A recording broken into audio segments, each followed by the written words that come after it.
Hello and welcome to the Stephanie Herman Show. Today's show is going to be about my past as a ballerina, and we will be talking about toe shoes and touring. It all started a long time ago when I pointed my way through life at birth, and the doctor said to my mother, he has never seen a baby with such insteps and arches, because usually babies are born without an arch. I was destined to be a ballerina. So I wanted to share with you some details and depths about toe shoes. A toe shoe is something that you have to work really hard to graduate to get to wear. You have to wear ballet slippers for many years, and you have to work on your feet. And George Balanchine, who I've worked with, always said that the feet were part of your soul, and the feet work like hands. So he would always have us do millions of tendus and work the instep like it was feet. And so by the time you get to put on these magic shoes, point shoes that have a box in it and a shank that support all of your weight. There are hundreds of different toe shoes and designers, Capezio, Freed's, and when you first buy your first shoe, you just don't know what shoe you should buy, and you have to go to the store, Capezio's, and you try on all these different point shoes, and the people that work there try to help you to figure out which is the right point shoe for you. Now, once you get the point shoe, it doesn't come with ribbons. You buy the ribbons, you buy the elastic, and then you have to sew it on. So the way I used to sew my toe shoes was you had to put your foot in the shoe, and you had to figure out exactly where your arch was. And then you had to make a pencil mark right where that arch was, because you needed the support right where the arch is. And then you had to sew it. But while you're sewing it, right over here, you can't sew it too much, because that attaches to the string that makes it tighter. And if you sew it, then it can't get tight. So you have to be very careful, and you sew that. Then you have the heel part. And the heel part has to stay on, and the only way it could stay on is by sewing the elastic. Now, when you start out, you've got to measure the elastic on your ankle, and you have to measure how long it is. Trust me, I have cut it too short, and I had to re-sew it again because it's way too tight or it's too loose. And then you have to sew it in the right position, and if you don't do it in the right position, you got to start all over again. Now, if you have insteps that are very high, then you want to sew a little extra elastic. I mean, let me tell you, this could take hours. So that elastic has to go, and again, you have to measure it, and you put the pencil mark, and that goes right where you need it. So the shank is this part here. And because my feet were I had a big instep and arch, I needed usually a double shank. But if I got a double shank, sometimes in the very beginning I would get a steel shank. So it wouldn't move. So what you have to do is you have to bend it, but you can't bend it right where the arch is. You have to kind of bend it right by the heel so that it still supports your arch, but it still shows a heel. So you don't want the line of a ballerina to be straight like that. You want to show the actual beauty of the foot, so it bends just at the right point. If you want to wear these toe shoes for performance, you can't just say, oh good, I've got a pair of toe shoes and now I can wear it for performance. You have to wear these shoes for a ballet bar, maybe wear it for the center, and then there's a point where the toe shoes just feel like they're perfect. That's when you have to take those toe shoes off. And then you have to write down on the back of the toe shoe what performance you want to wear these for. So usually I would have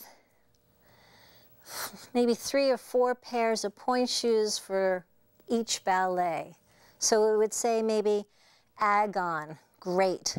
And then there's Agon, maybe. And there's Agon, almost.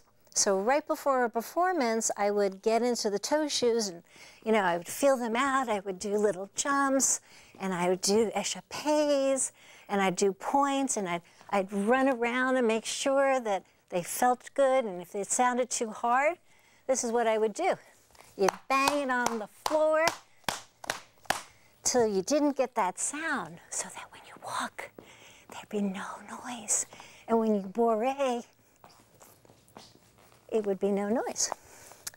And what I'd like to do is share with you how I danced my way through touring around the world. My first tour was in Paris, and I was only 20 years old, and I was with Le Grand Théâtre de Genève, which was a dance company of 40 dancers. And we took a plane from Switzerland to Paris. Now, a 20-year-old from America going to the magical land of Paris was just unbelievable. And we arrived in Paris. We went out to lunch, and the food in Paris is so delightful and such a different culture. It was amazing to be 20 years old and in Paris. But life goes on, and we had to do our performance, so we had to get to the studio, and we had to do our class. After class, we'd go on stage, and then on stage, you know, all around the world, all the stages are very different. And in Paris, the stage was flat. Of course, Paris Opera, they call it raked because it was diagonal, and that's very hard to dance on. But this was flat, but then the audience was raked.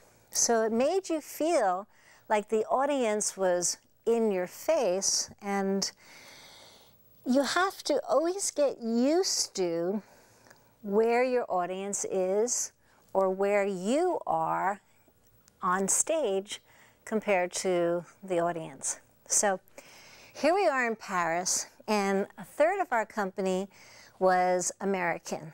So the American consulate decided to give us a cocktail party. And it was very exciting because we had diplomats and all these dignitaries from Paris at this party, and here I am 20 years old, and it was just very exciting. And they're passing hors d'oeuvres and caviar and champagne. So I was 20 and living in Paris. Well, I was living in America, and now I'm in Paris and haven't really experienced drinking.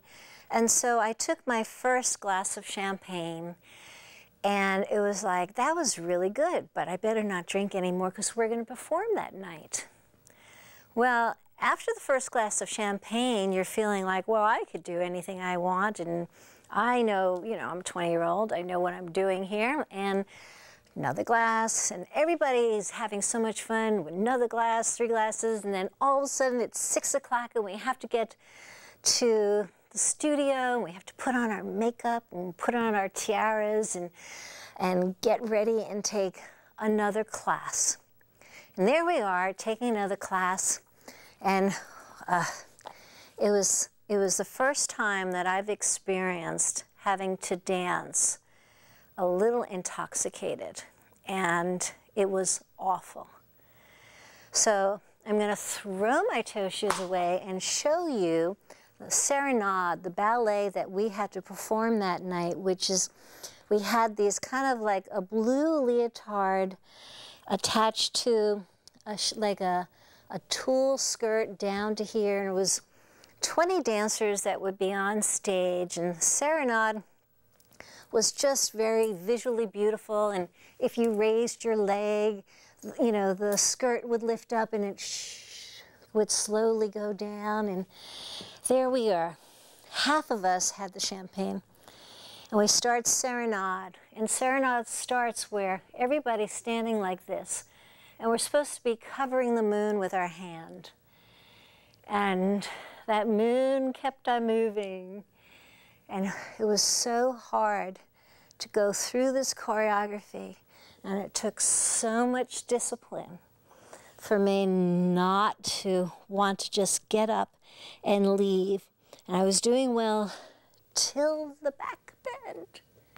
And then I had to start the ballet. Well, the show must go on, and it did. And we all succeeded successfully. And I've never drunk again since then on stage.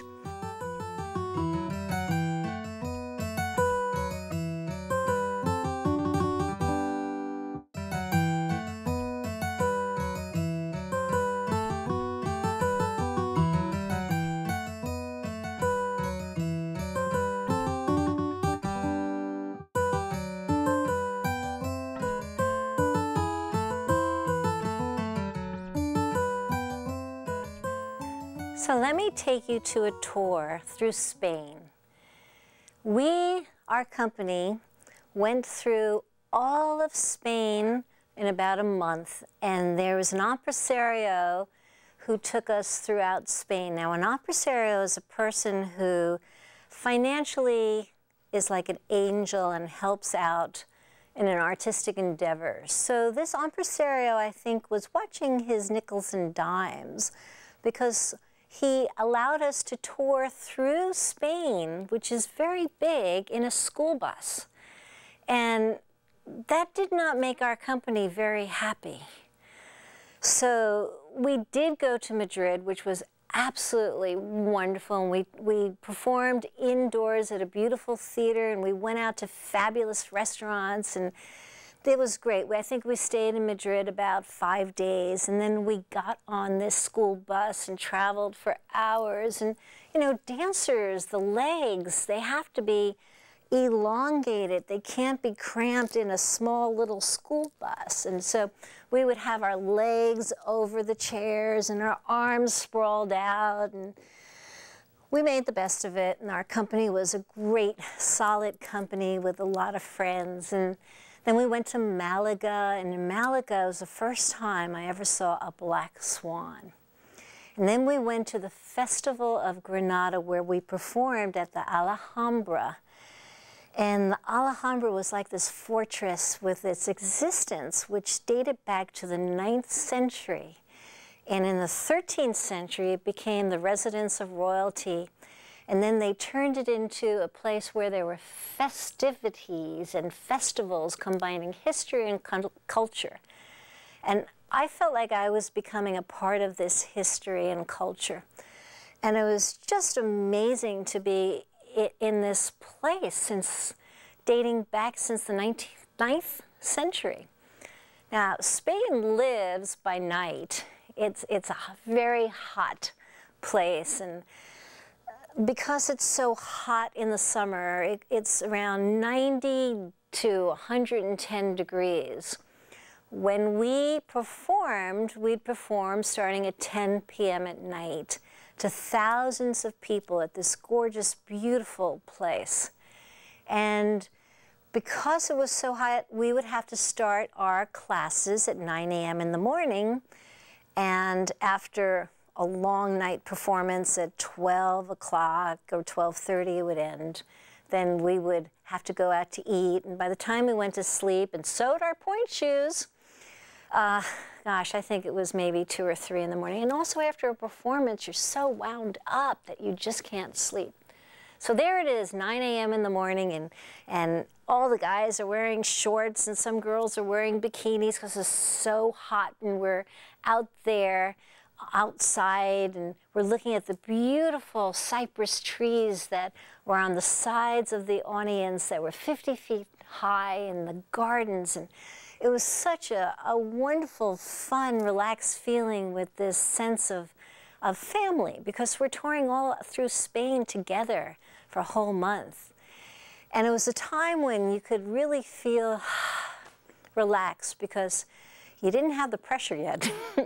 And then you do your rehearsal, and that's when you get the kinks out. So like in Agon, you know, I had to go downstage, turn, turn, turn, downstage, turn, turn, turn, downstage, turn, turn, turn, step, chung, chung, kick, down, and turn, chung, chung, chung, hold. So you always had to practice these things to get the kinks out. And then we would rehearse till, I think, 1 o'clock, and then we'd go out to lunch. And of course, back to that gorgeous, yummy food. And since performance didn't start till 10 o'clock, that meant 8 o'clock we'd have to be in the theater.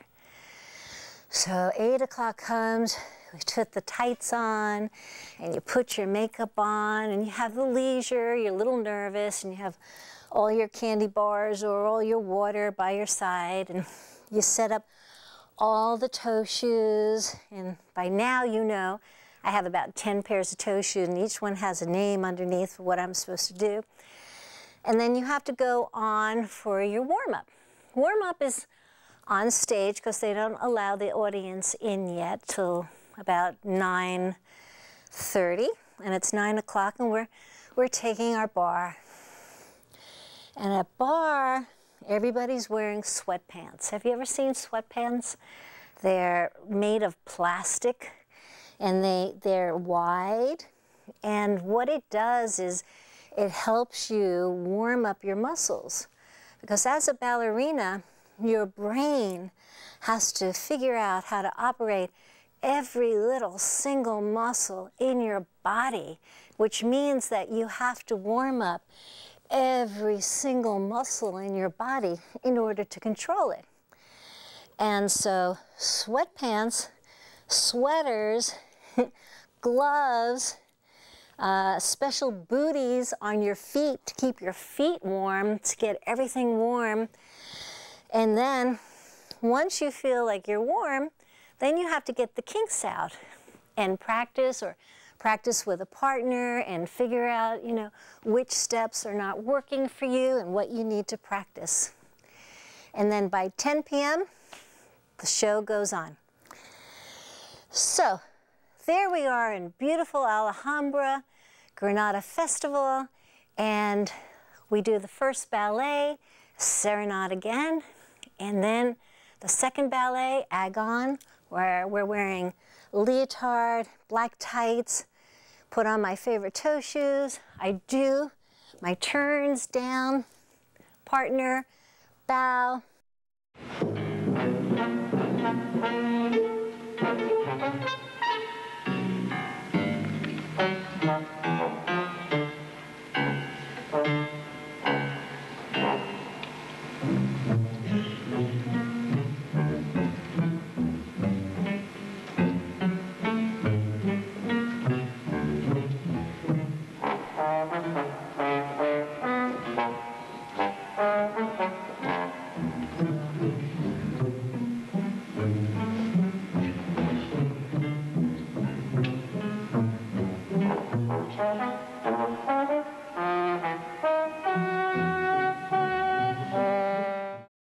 The third ballet for Temperaments, again, the leotard and tights, because Balanchine really liked to show lines like a sculpture.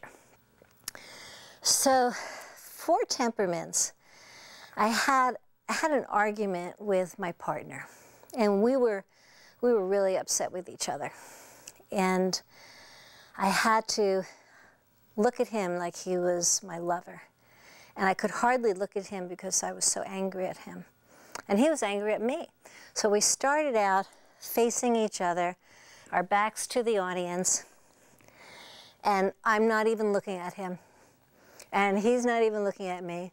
I have to slowly slide my leg down, and as I slide my arms and leg down, he grabs me under my armpits so I could slide all the way down. And then I lift my leg up, and I face out.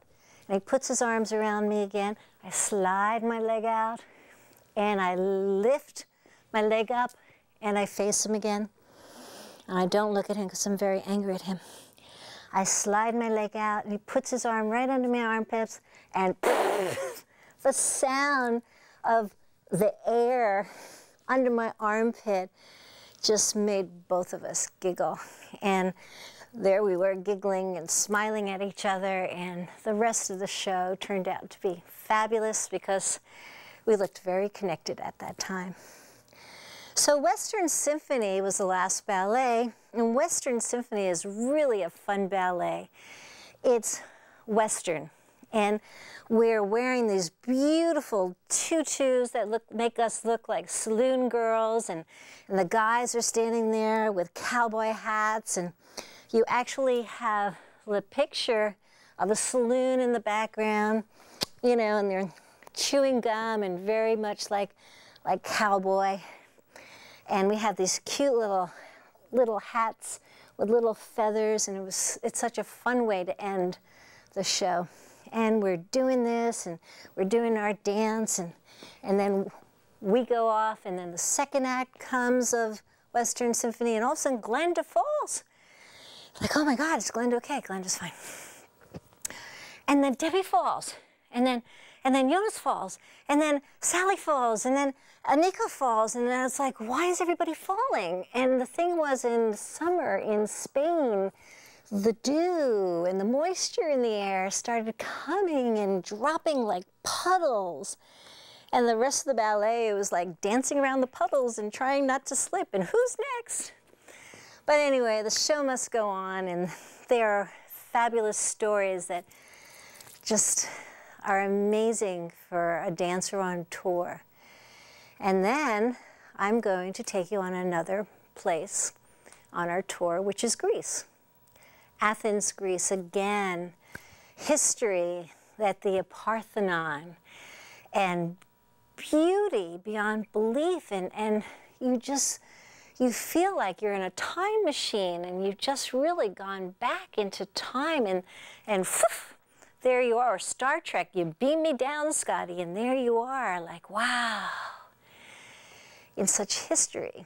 And this was, again, Dancing by Night, which is, you know, Greece. And everybody, during the day, we'd do our rehearsals, and everybody felt so much together.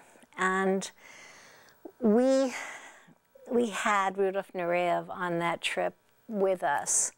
And again, it was so magical having Rudolf Nureyev on that trip. And that trip at the Parthenon, we performed Agon, which actually was a role that I was famous for because it had a lot of lifting of the legs and a little bit of gymnastic movements. So I would have to, you know, really get my leg very high, and at that time, and I'd be grabbing my foot and lifting my leg up high, and it was very slow and sensual. And Agon was the role that Rudolf Nureyev danced the pas de trois, and I danced the pas de deux, and it was just magical.